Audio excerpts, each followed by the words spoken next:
A stock market crash, hyperinflation, food and commodity shortages, drought, record temperatures, and apocalyptic wildfires. The mother of all cyber attacks, a new deadly variant, and a possible proxy war between superpowers are just a few of the things that we need to prepare for in the next 6 months. Let's talk about this in more detail.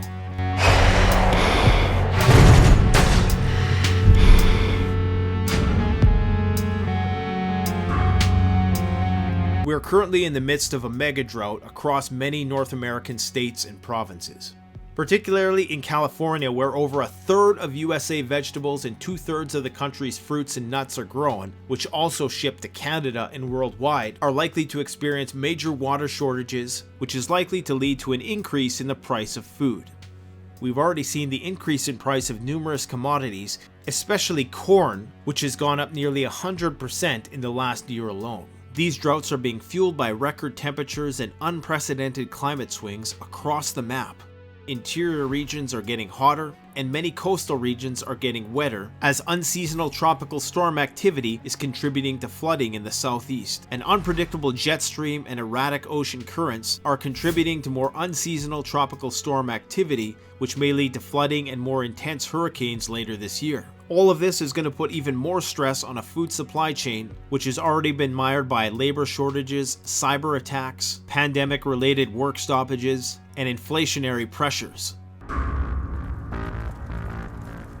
Another concern are wildfires. Because of the record temperatures and drought that are being experienced in California, more than twice as many acres have burned as were burned by this point last year, when the state was on its way to more than doubling its previous fire record. It's expected that this year's wildfire season could be catastrophic. These fires are burning hotter, longer, and over larger swaths of land.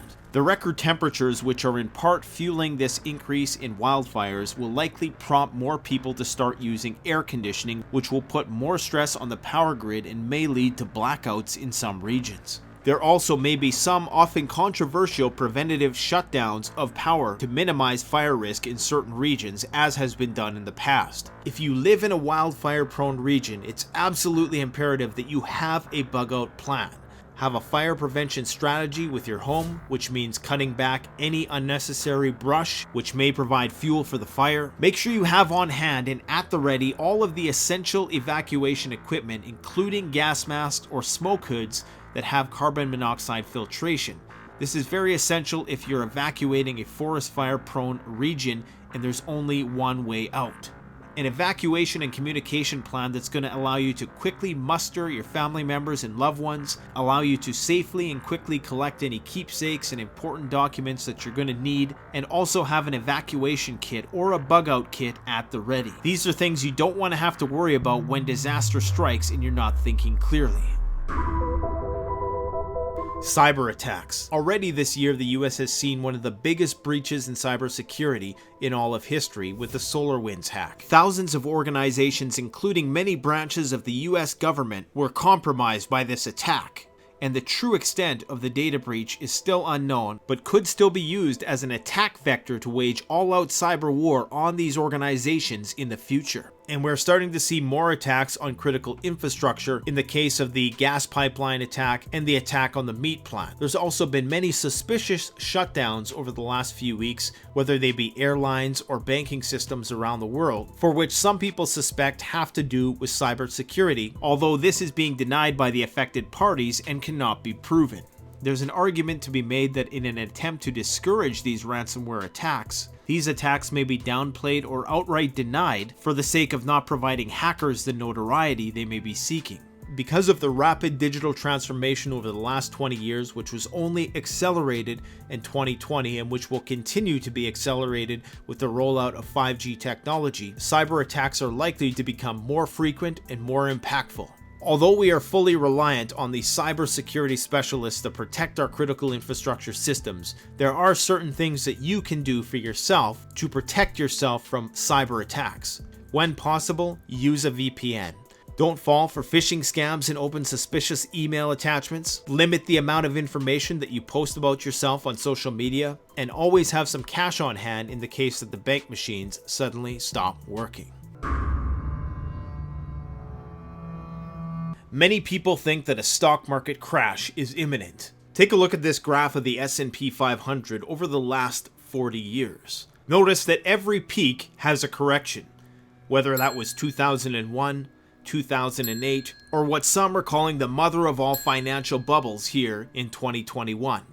This trend is more evident when we look at the Nasdaq, which on the face of it looks prime for a major correction. Michael Burry, who's famous for predicting the 2008 financial crisis, sent out the following tweet only a week ago. People always ask me what is going on in the markets. It is simple. Greatest speculative bubble of all time in all things by 2 orders of magnitude. Now, some people have criticized Burry as having a vested interest in shorting the market. After all, his name is the Big Short, and he does make his money by shorting the market, which benefits from the injection of fear, uncertainty, and doubt, also known as FUD.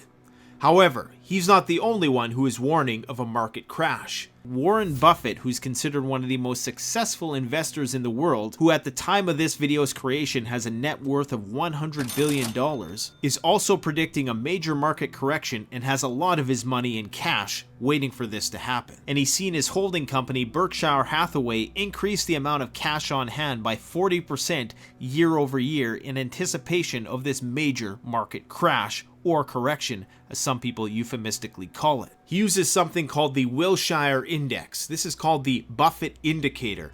It takes the combined market capitalization of all publicly traded US stocks and divides it by the most recent quarterly figure for gross domestic product. Warren Buffett has said that when the indicator hit a record high during the dot-com bubble, that should have been a very strong warning signal to the markets for a crash to come. As you can see, the yardstick also spiked in the lead up to the global financial crisis. And as you can see, it is now at a record high once again.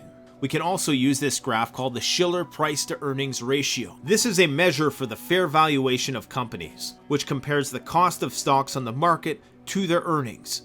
When this number is high, that means that the market is overvalued, and when it is low, that means that the market is fairly valued or even undervalued. Notice again the similarities with the dot-com bubble of 2000. Current market valuations are only second to the dot-com bubble and climbing. To make matters worse, it's increasingly likely that it's the little guy that's going to end up holding the bag. This graph here shows the massive increase in participation in the markets by retail investors, meaning that compared to some market crashes in the past, more people of moderate means and average income are participating in stock market trading. And thus, if we do see a major market correction, a lot of people are going to lose a lot of money.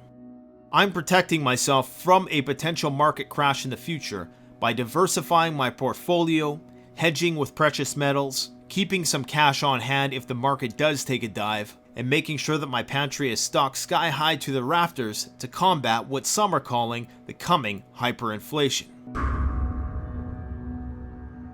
There are many factors that might be contributing to inflation. Supply chain constraints, the rising price of raw materials and various commodities, geopolitical and trade disputes, the incessant printing of money and the oversupply of paper currency. As demonstrated by this graph, we can see that the money supply is off the charts in the last year alone. There's also the issue of chip shortages and labor shortages.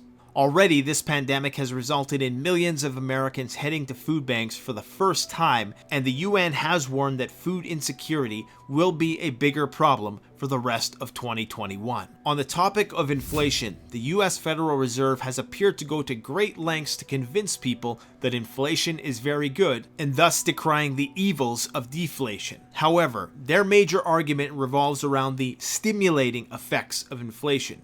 Basically, that it makes people feel richer until they eventually realize that each of their dollars now buys less. And that takes time. It can take up to 18 months for the effects of money printing to be felt at the checkout. But in the meantime, people tend to spend the excess wealth they believe they have. This results in people buying things they wouldn't have, and eventually results in what they call a monetary hangover as the effects of their buying binge become apparent. Some are predicting that the inflation that we will see may not be hyperinflation, but will be far worse than what was experienced in the 1970s USA. Other factors that are contributing to the uncertainty with the US economy, and thus the global economy, as the US is the global reserve currency, is that the US has never before been in such insurmountable debt. 23.3 trillion and counting, with already 2 trillion added in the year 2021 alone, with more stimulus and deficit spending on the horizon. The US Consumer Price Index is up 5%, although this doesn't tell the whole story. Different commodities are going to be up by different amounts. But this is the largest 12-month increase since 2008, and some people think that this is just the beginning of hyperinflation, while the Fed tries to downplay it as being transitory. As you can see by this chart, America's debt now far exceeds its GDP, something which hasn't been seen since World War II. Only the difference is that after World War II, the US emerged as one of the sole superpowers in the world. However, in the modern day, as new superpowers emerge around the world, the US dollar doesn't inspire as much confidence in its allies as it once did. And with the looming threat to the US dollar by cryptocurrency, many people think it's only a matter of time before the US dollar is dethroned as the global reserve currency. Deutsche Bank has issued a warning that if the US economy descends into an inflationary spiral like that experienced after World War II, that we could be on the brink of a major downward cycle in the markets, possibly the beginning of the next Great Depression. Any economist will tell you that printing loads of money over a short period of time, which is essentially what the Federal Reserve has done during the pandemic, is the key ingredient when we're talking about inflation. This has happened many times throughout history, from the Weimar Republic to modern-day Venezuela. Massive money printing never works and always spurs out-of-control inflation. If this type of inflation truly took hold in the US, it might also exacerbate the political chaos and social disorder that we've seen throughout 2020 and early 2021. It's looking like we may also see a COVID resurgence later in the year, as new variants are constantly emerging around the world, and this of course carries a potential to see a repeat of what happened in 2021. There is good data to suggest that vaccines will be protective against new variants, but only time will tell if the virus is able to mutate to find a way around these inoculations. Now, last but certainly not least is the potential for a Chinese military intervention in Taiwan. Taiwan is strategic to China for many reasons, both economic and geostrategic. And for that reason, Chinese President Xi Jinping has vowed to use military force if necessary to reunify Taiwan with the Chinese mainland. In the past week, China has flown 28 warplanes into Taiwan-controlled airspace. This is the biggest incursion of its kind since the Taiwanese government began to disavow information about these incursions last year. What this seems to indicate that it's only a matter of time before there is some sort of military engagement between China and Taiwan. Taiwan is very geostrategic to China, and it's also an economic superpower in the region. Taiwan is the world's biggest manufacturer of semiconductors and microchips. The global implications for emerging technologies could be profound if China were to have economic dominion over this part of the world, which is why the United States is so adamant on protecting its interests in this area. This is why many people think this could have the potential of triggering the next global conflict. The best way to prepare yourself for the tumultuous times ahead is to stay informed, stay diversified, practice self-reliance, have good cyber etiquette, and take nothing for granted. And everybody should have a bug-out bag at the ready. Check out our most recent video where we talk about how to build a bug-out bag on a tight budget. Thanks for watching. Don't forget to like, comment, subscribe if you enjoy this video. Canadian Prepper out. The best way to support this channel is to support yourself by gearing up at CanadianPreparedness.com, your one-stop shop for premium, high-quality, brand-name products that have been tried and tested by myself and other YouTube gear reviewers. My subscribers save 10% off by using the coupon code SURVIVALPREPPER, all one word in all caps.